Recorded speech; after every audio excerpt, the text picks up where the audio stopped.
Welcome back to the coverage of YCS Utrecht 2020. I'm Marcello Barberi and I'm here with Alberto Marazzi.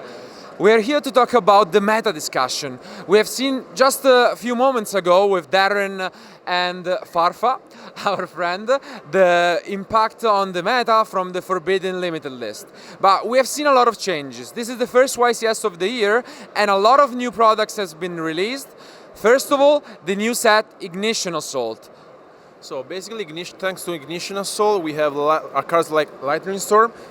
So this card is really powerful and every single deck is playing it because it allows you to shut down your opponent's field. On one hand, you can destroy all face-up attack monster in your opponent's side, and on the other hand, you can destroy all spell and trap cards. So this is really powerful. And another cool card, in my opinion, that is going to be playing in most of the extra deck is a Link monster, and so basically it allows you, most of the Shadow players are playing it because it's a really cool card, and we can talk about also the Shadow deck, right? Yeah, pretty much. So as you were saying, Cross Ship was such an impactful Link monster, but all thanks to the new and latest structure deck, Shadow Showdown.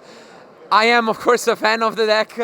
We know that the first event that I've ever won was YCS London back in 2014 with Shadows, and after almost 6 years, we're back with Shadows being probably the most represented deck this weekend, and all thanks to these new cards in the structure deck. So we have new monsters, Wendy being played as a free off in most deck lists, and as well extra deck tools. And I feel like with the invoked card, it is probably gonna be my pick for the weekend. I feel like it's the strongest and most viable deck, and my winner for the weekend is gonna be the Invoke Shadow deck. You were actually telling us though that there is a card which isn't exactly new, but thanks to some cards and the new list, it's also gonna be powerful. Yeah. Can you tell us more? Yeah, so basically some months ago, a video game for Nintendo Switch was released by Konami, and this is a Link Evolution, and this is like Legacy of the Duelist, that contains a really powerful card that a lot of Salaman great players are playing at the moment, which is Microcoder. Yep. And this is really powerful because it allows you to special summon a Link monster which contains a cold token in its name, and you can use this card from your hand. So basically when this card goes to the field from your hand to the graveyard, you can search a signed card from your deck, and so you can search signed mining basically, or if you want, a Cyber's monster. So it's really good.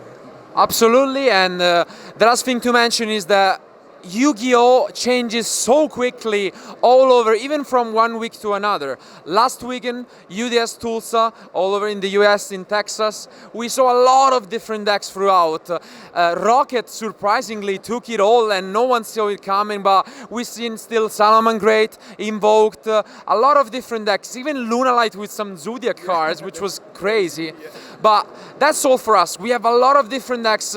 Everyone can bring what they are most comfortable with. But one last question for you. What is your pick for the weekend then?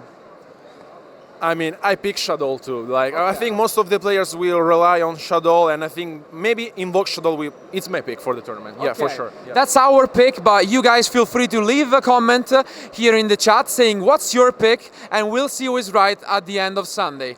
Keep watching and we'll be back soon with more action.